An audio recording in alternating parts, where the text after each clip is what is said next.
आपके तरफ बनेगी, आप डटे नहीं डट सकते। एक घर का सदस्य शराब पीता है और मेरे ख्याल में 100 रुपया की बोतल आती होगी कम से कम, न तो जान नहीं, और वह एक दिन में ना 2 दिन में वो 100 रुपये की बोतल जरूर खराब कर देता होगा। और एक व्यक्ति बीड़ी पीता है, आजकल तो 5-6 रुपये का बंडल हो रहा होगा, 2-2 बंडल पी जा कम से कम। आप पीवा फिर पड़ोसी मांग ले दी एक बीड़ी, माचिस का खर्चा नहीं आ रहा। यानी एक महीने में 50 रुपये की शराब और 10 रुपये की बीड़ी, 60 रुपये, कितने हो गए? 1800 रुपये महीने का खर्चा, और माचिस रहेगी न्यारी। और कोई भुक्की खावे है, और कोई पान खाकर पेट थूके है, क्या मतलब है यो? खान की चीज़ रोटी खाओ, भाई सेब संतरे खा लो, पान खावे लाल मुँह थूके उड़ा बुरा हाल कर दें। तो इस तरह तम्बाकू खावें, तम्बाकू खान की चीज़ है, कमाल की याद, सेब खाओ, संतरे खाओ, काजू खाओ। तो इस तरह की बकवादियाँ त्याग देने से बहुत पैसा बचता है। उस पैसे को आप परमात्मा के लिए दान में, आने और जाने के किराए में लगाओ। आपके यहाँ आने का किराए का जो पैसा है, आने और जाने का, वो भी आपके पुण्य में गिनती होता है। पुण्यात्माओं देखो, जो जिनको ये ज्ञान नहीं, उन्हें तो माया माया दिखा है। अब जैसे एक किसान था, एक किसान खेत में गेहूं बोया था, बीज रहा था। और गेहूं कैसे बीजते हैं? एक लोहे की पाइप सी होती है, और उसका ऊपर का हिस्सा कीप जैसा होता, ऊपर से खुला, नीचे से पाइप, और हल्के पीछे बांध के बैल जोत के, और उस पाइप में के गेहूं जमीन में डाले जाते हैं।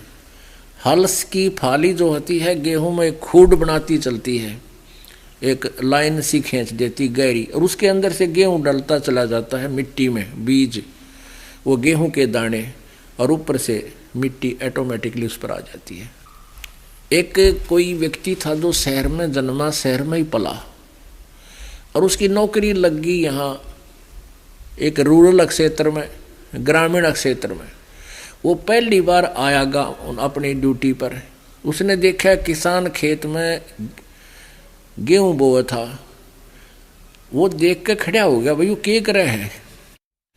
उसने देखा कि गेहूं को एक थैले में डाल रखा काख में, और उसमें से उठा उठा कर पाइप के माध्यम से मिट्टी में गिर है, जमीन में डाल रहा है। तो उसने उस शहर के बाबूजी ने कहा, भाई रोकना रोकना रोकना। कहाँ रुक गया भाई, क्या बात है? किसान ने सोचा कोई रास्ता पूछता होगा, उसने बैल रोक लिए। वो कहने, तू क्या कर रहा है? अक मैं गेहूं बोऊ हूँ। किसान बोला, मैं गेहूं बो रहा हूँ। उसने कहा, तू तो गेहूं को बर्बाद कर रहा है, पता है देश में वैसे खाद्य सामग्री की कमी है और गेहूं की कमी है, तू नाश कर रहा है, जमीन में बर्बाद कर रहा है। और उसने तो गेहूं देखे थे अपने ठेक्या में, लोहे की टंकियां में, और उसी से निकाल कर माता पिसवाया करती थी और रोटी बनाती थी। तो वो उसी दृष्टिकोण से उपदेश दे रहा है कि ये तो बड़े सुरक्षित रखने चाहिए, लोहे की टंकी में रखने चाहिए, इनमें तो हवा भी नहीं लगनी चाहिए, अरे तू मिट्टी में डाल रहा है, तेरा दिमाग खराब हो गया है। अब वो किसान ने सोचा, ये घुघू कितना है क्या, ये ना मेरा, ये मन ने शिक्षा देने लग रहा। उसको जानता गया कि ये कितना चिड़ियाघर में आया है। तो वो कहने लगा, उसने समझाया कि बाबूजी बात सुनो, मैं गेहूं को बर्बाद नहीं कर रहा, ये आज जो मिट्टी में डाल रहा हूं, आपकी दृष्टि में ये बर्बाद होते दिखे हैं, ये मुझे आबाद करेंगे। आज से 4-5 महीने के बाद आज मैं 1 एकड़ में 40 किलो गेहूं डाल रहा हूं मिट्टी में, और ये 70 मन, एक मन में 40 किलो होते हैं, ये 70 मन होंगे इसमें। अब उसके आवाज समझ में नहीं आया, क्योंकि वो प्रोसीजर से परिचित नहीं था। अब किसान उस शहरी बाबूजी की बात ने कैसे माना है, क्योंकि वो तो प्रैक्टिकल किए हुए। तो 5-4 महीने के बाद फिर उसको दिखाया कि वो आया, जब गेहूं पक गए, एक दाने से एक समूह बना, गुच्छा बन गया, उत्पन्न हुआ, और प्रत्येक में 10-10, 15-15 गुच्छे बन गए। उनमें फिर बाली, प्रत्येक में एक बाली में 20-20, 30-30 गेहूँ। तब उसका विश्वास हुआ, कहाँ सच्ची भाई तो ठीक है था।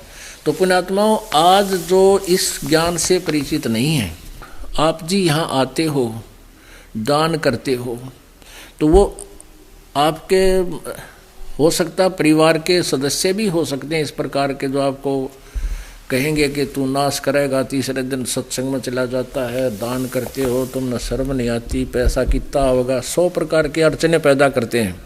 लेकिन आप जी परिचित हो इस मार्ग से, आप उनकी बातों में नहीं आ सकते, क्योंकि उनको तो आज आप बर्बाद करते नजर आते हो। जैसे उस शहरी बाबूजी ने लगा था, शहरी बालक ने लगा था कि ये किसान नालायक है, और किसान को पता था क्योंकि वो प्रैक्टिकल कर रहा, तो उसकी बात में वो नहीं आ सकता, चाहे कुछ भी कहो वो। तो पुण्यात्माओं, आपकी स्थिति इस ज्ञान से इतनी हो जानी चाहिए कि संसार कुछ भी कहे, अगर आपने उबरना है तो यही तरीका और दूसरा नहीं। ये ना जाने कितने वर्षों के बाद ये एक सत साधना प्रारंभ परमेश्वर करवाता। कबीर जी, किसी जीव के बस का नहीं ये कार्य प्रारंभ हो सके। आप जी ने प्रैक्टिकल भी देख लिया, कितने संत हैं बिना गिनती के, और किसी के साथ कोई खींचातानी नहीं। और इस दास के साथ कितना जुल्म करवा डाला इस काल ने, जनता को भड़का कर, राजा को प्रजा को पीछे ला कर, कि उसको पता था तेरा नाश होगा, इनको तो सच्चाई का पता लग गया, सब भाग जाएंगे यहाँ से सतलोक में। और लेकिन ये परमात्मा ने चला रखा है, ये जीव के बस का नहीं है, और जीव इसको चला भी नहीं सकता। तो पुण्यात्माओं, जैसे एक पहले ये दास गांव में पाठ करने जाया करते थे, छठाठ जब किया, एक घर में हम पाठ करते थे 3 दिन का, जैसे ये अखंड पाठ दोनों तरफ चल रहा है ऐसे, तो 3 दिन मालिक की वाणी ये ज्ञान वहाँ चलता था। और दिन में भी, रात में भी सत्संग करके परिवार के सदस्यों को या आस पास के आ जाते उनको खूब अच्छा रगड़ा लाया करते ज्ञान का। 3-4 दिन मिल जाते थे हमने, तो उनको ज्ञान से भी परिचित करवाते, और फिर उनके दुख तो इतने दूर हुए गिनती नहीं हो सकती। तो ऐसे फिर वो पाठ का उन्होंने महत्व का पता लगा। एक भक्त ने चौबारे बनवाए,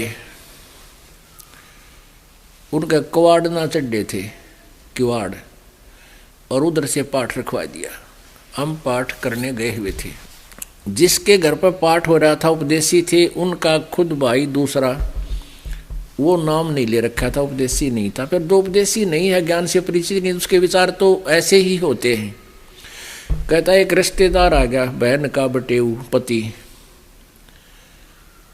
और बच्चे बोले फूफा जी आप पियो दारू और बीड़ी, आज हमारे पाठ चल रहा है, आप हमारे दूसरे अंकल का चले जाओ, चलो वहाँ छोड़ आते हैं।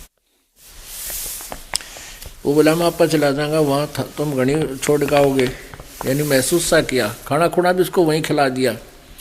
तो उसके जो दूसरे चाचा ने उस रिश्तेदार को खूब पढ़ा दिया कि तो नाश करेंगे, चौबारे बनवाए थे ऊपर, और उनमें कवाड़ ना चढ़वाए गए। 2,500 रुपये पाठ कला दिए। पहले वहाँ घर में हम पाठ करते थे, 2-2,500 रुपया खर्चा होता था। 2,500 रुपये पाठ कला दिए और कवाड़ ना चढ़वाए गए। देख नाश करेगा यूँ। अब वो रात में तो पी रहा था, सवेरा जब हम जा लिए उसके बाद आया, तीसरे दिन भोग लग जाता था, हम 1 बजे 2 बजे वहाँ से प्रस्थान कर जाते थे।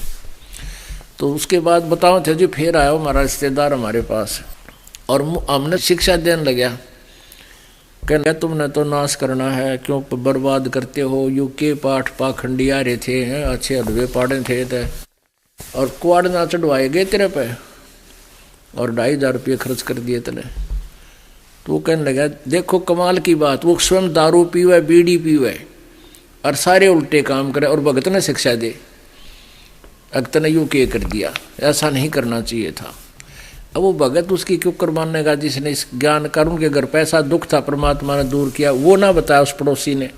फिर उसको समझाया कि कुआड़ भी चढ़ेंगे, सारे काम होंगे, क्वाड के बिना तो डरेंगे। और ये काफ़ी समझाने की चेष्टा की पर वो नहीं माना।